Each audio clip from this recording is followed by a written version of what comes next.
बहुत दिनों के बाद आज फिर से मैं एक वीडियो लेकर के आया हूँ आप लोगों के सामने। टॉपिक तो आप लोग देख ही रहे हैं कि भारत ने न्यूक्लियर बम कैसे बनाया, परमाणु बम कैसे बनाया, ये हम आपको बताएंगे। और अमेरिका बहुत कोशिश किया रोकने के लिए, लेकिन रोक नहीं पाया। एक समय की बात है जब इंदिरा गांधी भारत की प्रधानमंत्री थी 1972 में।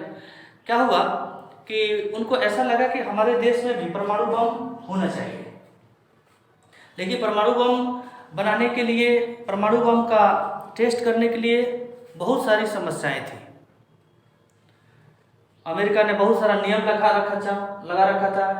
CTBT, comprehensive nuclear test ban treaty, NSG, nuclear supplier group.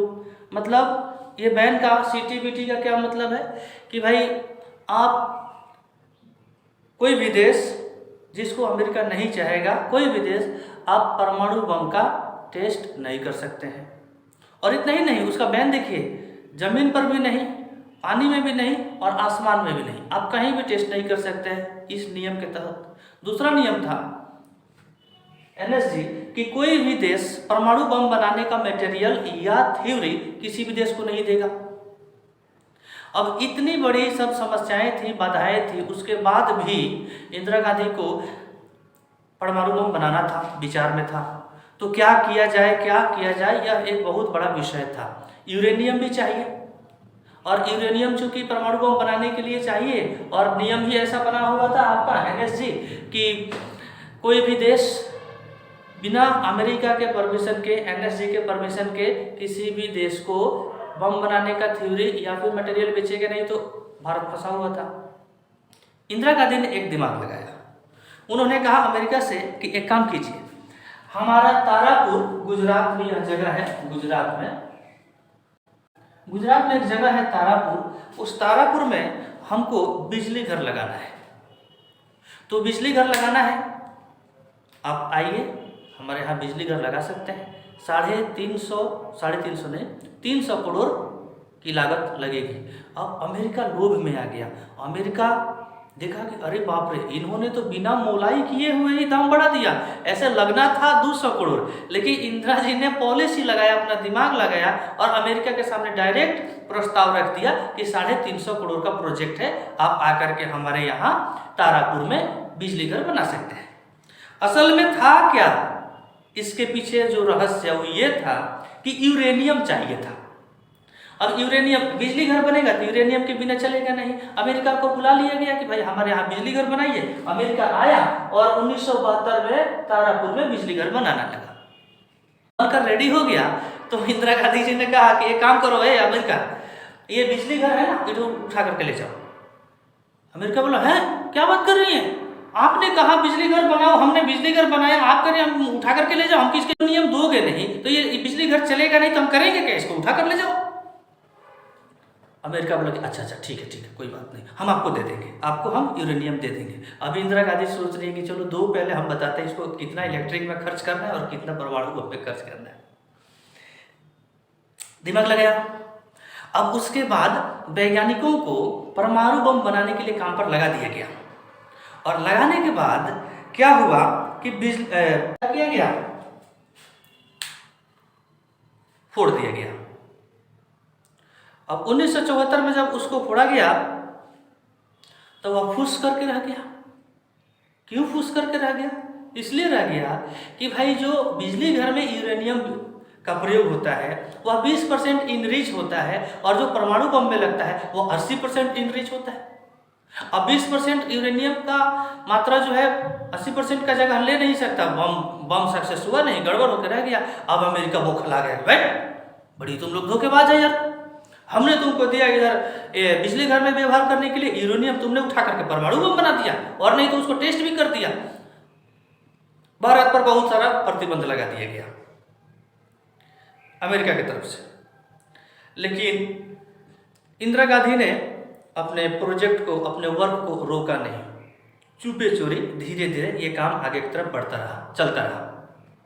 फिर आगे चल करके वैज्ञानिक मिले चिदम्बरम, उसके बाद सरकार बदली, APJ अब्दुल कलाम साइंटिस्ट के रूप में आए, और भारत में प्रधानमंत्री के रूप में कौन आए? अटल बिहारी वाजपेयी। समय बदलता गया, अटल बिहारी जब वाजपेयी आए तो उन्होंने कह दिया एपीजे अब्दुल कलाम को कि एक काम कीजिए, जो करना है कीजिए, जो करना है कीजिए, आपको कैसे बनाना है, कितना खर्च लगेगा वो आप समझ लीजिए, मुझसे परमिशन लेने की कोई ज़रूरत नहीं है, बस करना इतना है कि भारत को परमाणु बम चाहिए, आप हमको परमाणु बम बना करके दीजिए। एपीजे अब्दुल कलाम से अटल बिहारी वाजपेयी ने कहा, और दुनिया वालों को मैं देख लूँगा, आप बम देख लीजिए, दुनिया को मैं देख लूँगा। अब कलाम साहब को साहस मिला।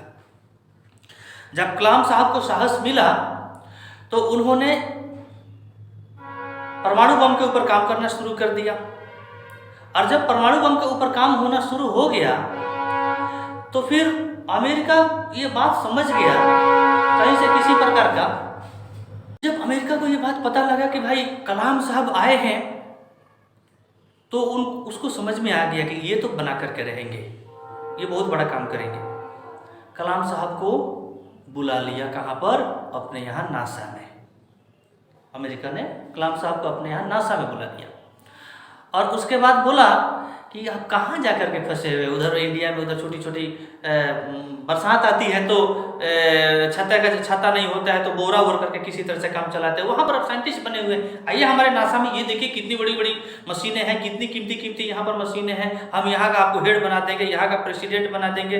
प्रेसिडेंट मतलब सरकार का नहीं, नासा का बहुत सुख सुविधाएं, जो कुछ भी आप बोलेंगे सब कुछ आपके पास होगा। आप कहाँ फंसे हुए वहाँ पर? कलाम साहब ने कहा कि देखिए मेरा तो कुछ है नहीं, बस एक ही है और वो है मेरा देश, और आप वो भी मुझसे छीन लेना चाहते हैं, भला ये संभव है? कलाम साहब ने ना बोल दिया, और ना बोलने के बाद जब वो वापस इंडिया लौटे, अमेरिका यहाँ पर गलती कर गया। एक तो कलाम साहब को वो बुलाया, देशभक्त थे उनको वो बुलाया, बुलाने के बाद उसने ये गलती किया कि अपने रिसर्च सेंटर में इनको लेकर के गया और सारी मशीनों को दिखा दिया। अब कलाम साहब आकर के बोले भारत के वैज्ञानिकों को, सुनो तुम लोग तो बना रहे हो, पता भी है भारत के ऊपर अमेरिका वाले ने सैटेलाइट छोड़ रखा है, और हम क्या यहाँ पर कर रहे हैं वो सब कुछ सैटेलाइट से देख रहे हैं। अब किसी भी तरह से अमेरिका को यह भनक लग गया कि ये लोग परमाणु बम बना रहे हैं या इस टाइप का कुछ बात इनका प्लानिंग चल रहा है। उसने क्या किया कि सैटेलाइट को कम करके, एक बार भारत को एक बार घूमने में 1.5 घंटा का समय लगता था, उसका टाइमिंग का कम करके 20 मिनट कर दिया, स्पीड बढ़ा दिया, टाइमिंग कम हो गया, 20 मिनट हो गया। अब वो एक चक्कर लगाता था सैटेलाइट, उसके लिए 20 समय का गैप होता था। अब क्या किया जाए, बन तो गया, परमाणु बम बन गया, अब इसको टेस्ट कैसे करें? अगर टेस्ट करते हैं तो सारी की सारी इंफॉर्मेशन जो है सो अमेरिका के पास जाएगा, सैटेलाइट बोलेगा। कलाम साहब ने पहले तो दिन तय कर दिया कि 11 मई में किसी भी दिन को परमाणु टेस्ट करेंगे, प्रधानमंत्री साहब से बोल दिया, डेट रखा गया 9 तारीख को बाद में। तो बोला कि लेकिन करेंगे कैसे? तो उन्होंने कहा किया कि बोला कि यहाँ पर सेना युद्ध अभ्यास करेगी, एकदम ओरिजिनल प्लेस बनाइए जैसे युद्ध में होता है, युद्ध का मैदान होता है, बनने लगा, ये बड़ी बड़ी बिल्डिंगें बनने लगी, जो कुछ भी होना चाहिए था युद्ध अभ्यास करने के लिए सारी व्यवस्थाएं शुरू हो गई। और उसके बाद क्या हुआ कि वहाँ पर 9 मई 1998 को जैसे ही वहाँ से सैटेलाइट गुजरा, वहाँ से मतलब टेस्ट करना था, जैसे ही सैटेलाइट गुजरा, कलाम साहब के नेतृत्व में एक मिसाइल को, एक परमाणु बम को ब्लास्ट कर दिया गया, पूरा धुआं धुआं हो गया। अब जो धुआं धुआं हो गया, अगले 20 मिनट में तो वो आएगा घूम करके फिर वापस परमाणु। अब इन्होंने कहा, कलाम साहब ने कहा प्रधानमंत्री जी को, अटल बिहारी वाजपेयी को, कि आप तुरंत मौसम विभाग को फोन करके बताइए कि गुजरात चल रहा है, वहाँ पर इतना भयानक तूफान आ रहा है, इतना भयानक मौसम खराब हो रहा है कि कोई घर से बाहर ना निकले, बिल्कुल ही नहीं। उन्होंने तुरंत मौसम विभाग को कहा और सारे के सारे लोग घर के अंदर छिपे, कोई बाहर गया नहीं। अब सैटेलाइट गया, अमेरिका को खबर दिया नासा में कि भाई वहाँ पर धुआं धुआं हो गया है, किसी तरह से उसको समझा दिया गया कि मौसम विभाग मौसम गड़बड़ हो इसलिए वहाँ पर तूफान आया है और कुछ नहीं। अब एक फोड़ा गया था तो सबको था कि भाई नियम को तोड़ने के बाद, नियम को तोड़ करके हम लोगों ने ऐसा किया है। 9 तारीख निकल गया, 10 तारीख निकल गया, 11 तारीख जब आया तो कलाम साहब से कह रहे हैं प्रधानमंत्री कि भाई वो तो कुछ बोल ही नहीं रहे अमेरिका में, क्या बात है भाई, कुछ नहीं बोल रहे, है ना। तो कलाम साहब कह रहे अरे अभी उसको पता ही नहीं है कि हमने बम फोड़ा है, उसको तो कह रहा है कि अभी भी धुआं हुआ है, वहाँ पर मौसम खराब है। 11 मई 1998 को दूसरा भी फोड़ दिया, और दूसरा फोड़ दिया, और उसके साथ धड़ाधड़ 3-4 और फोड़ दिया। अब जब इतना बम फूटा तो बगल में ही पाकिस्तान वाले एरिया में थोड़ा सा भूकंप हो रहा था, थोड़ा सा वाइब्रेशन हो रहा था, क्योंकि वो जो बम था उसको ज़मीन के अंदर उसका टेस्ट किया जा रहा था, तो भूकंप आ रहा था।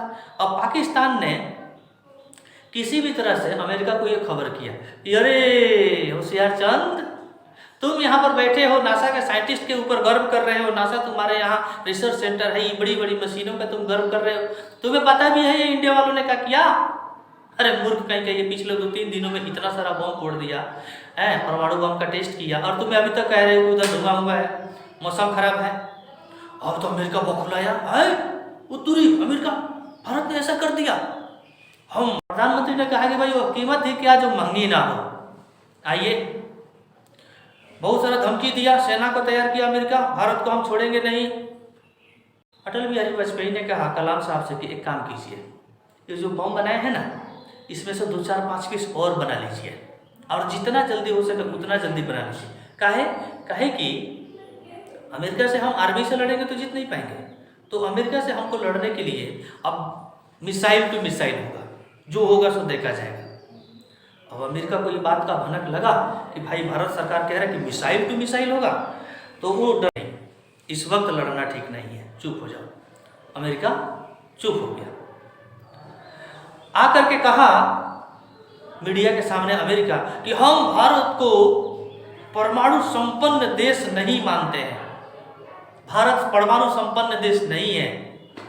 आए हमारे प्रधानमंत्री उस वक्त अटल बिहारी वाजपेयी मीडिया के सामने और कहे भारत परमाणु संपन्न देश नहीं है, तो भाई लड़ाई के मैदान में आ जाना, दिखाएंगे कि हमारे पास परमाणु बम है कि नहीं है। और रही बात कि आप मानते हैं कि नहीं मानते, इससे हमको कोई फर्क नहीं पड़ता, हमारे पास है, आप माने या ना माने। अगर जानना है, देखना है, तो आइए कभी रणभूमि में, हम आपको दिखाते हैं कैसे है। अमेरिका शांत। अब मजा वाला नहले पे दहला क्या हुआ कि जब ये मामला हो गया, फिर 1 सप्ताह के बाद पाकिस्तान वाला बोला कि ओह ये बात है, उसने भी फोड़ दिया परमाणु बम। अरे बाप रे बाप, वो भी बना कर रखा हुआ था। ये बहुत गलत फहमी है कि पाकिस्तान कमजोर देश है, उसके पास रुपया पैसा, इसके पास ये वेपन्स, हथियार। पाकिस्तान एक टाइम भात खाए या ना खाए, रोटी खाए या ना खाए, लेकिन उतने पैसे का गोली जरूर खरीदता है, अपने डिफेंस सेक्टर को मजबूत करता है, और तब तो बहुत ज़्यादा करता था। ये बाद की बात है कि भारत बाद में धीरे धीरे खड़ा हुआ और आज बहुत शक्तिशाली बन गया, वो अलग की बात है। लेकिन तब के समय में पाकिस्तान भारत से कहीं शक्तिशाली था, वह बना कर रखा हुआ था चुपचाप, और हमारे यहाँ तो प्रोसेस में चल रहा था। अब जब भारत वालों ने 2-4 फोड़ दिया, अमेरिका चुप हो गया, फिर पाकिस्तान वो फोड़ दिया।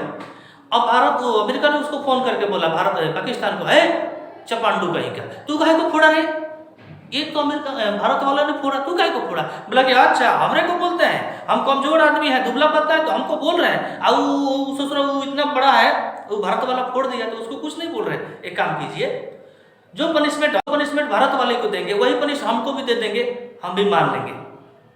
अमेरिका परेशान, बोले कि कमाल है यार, ये तो भारत का मुंडी पर ये भी खेल गया, भारत के नौका से ये भी नदी पार हो गया। अब आया समस्या, भारत को आर्थिक स्थिति और पाकिस्तान को भी। तो भारत की आर्थिक स्थिति, भाई अमेरिका तो चुप रहा नहीं, राजनीतिक तौर पे दोनों को बहुत परेशान किया, भारत को भी और पाकिस्तान को भी। लड़ाई तो नहीं किया, बम नहीं मारा, लेकिन राजनीतिक तौर पे बहुत सारा नियम बनाया, बहुत सारा बैन लगा दिया, ये बिजनेस नहीं करेंगे, ये यहाँ से माल भारत में नहीं जाने देंगे, भारत का माल बाहर नहीं जाने देंगे, इस तरह का बहुत सारा झमेला उसने किया, पाकिस्तान के साथ भी किया, और भारत का आर्थिक स्थिति डूब गया, और पाकिस्तान का भी।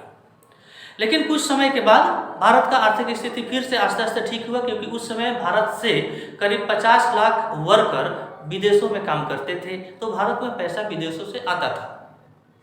पाकिस्तान के वर्कर कम काम करते थे या नहीं के बराबर करते थे, इसलिए पाकिस्तान का आर्थिक स्थिति डूबा, भारत कम समय में फिर से खड़ा हो गया। अमेरिका ने मजबूरी में प्रतिबंध हटाया, बहुत सारा नियम बना दिया था ना दोनों को चौपट करने के लिए, तो बहुत सारा प्रतिबंध को हटाया। यानी भारत ने एक बार अपना कमाल दिखाया तो पाकिस्तान को फायदा हुआ, उसने अपना परमाणु बम टेस्ट कर लिया। और जब पाकिस्तान ने जब अपना कमाल दिखाया तो इसने अमेरिका ने क्या किया कि जो भी नियम लगाया हुआ था भारत और पाकिस्तान की आर्थिक स्थिति डुबाने के लिए, नियम को हटाया तो भारत भी उसके ऊपर खेल गया। भारत भी बच गया, पाकिस्तान भी बच गया। लेकिन अमेरिका चुप नहीं रहा। अमेरिका क्या किया कि केस कर दिया। क्या कि बम का तकनीक किसी देश से आपने खरीदा है या फिर आपने चुपे चोरी अंदर ही अंदर समझौता कर लिया है किसी देश से। भारत के ऊपर यह मुकदमा ठोक दिया गया। तो एपीजे अब्दुल कलाम साहब आए मीडिया के सामने और बोले कि भाई सुन, अमेरिका वाला होशियार चंद, नासा का मालिक, तुम्हारे देश में नशा है, तुम्हारे देश में नशा है और हमारे अंदर ही नशा है। बताओ कैसा नशा है? तुम्हारे देश में नशा है जिससे तुम क्या करते हो? रिसर्च करते हो, परमाणु बम बनाते हो, अपना वेपन्स तैयार करते हो, सैटेलाइट छोड़ते हो, दूसरी दुनिया पर नजर रखते हो। और हमारे अंदर खुद ही नशा है, जानते हो कौन सा? देशभक्ति का, मातृभूमि का नशा, देश प्रेम का नशा है। तुम्हारा देश के बराबर मैं अकेले ही हूं क्योंकि मेरे अंदर नशा है देश प्रेमी का, देश से प्रेम है और ये नशा है मेरे अंदर। और तुम जो कह रहे हो कि हमने थ्योरी बाहर से मंगाया, चोरी किया, मैं बताऊं सुनोगे कैसे बनाते हैं?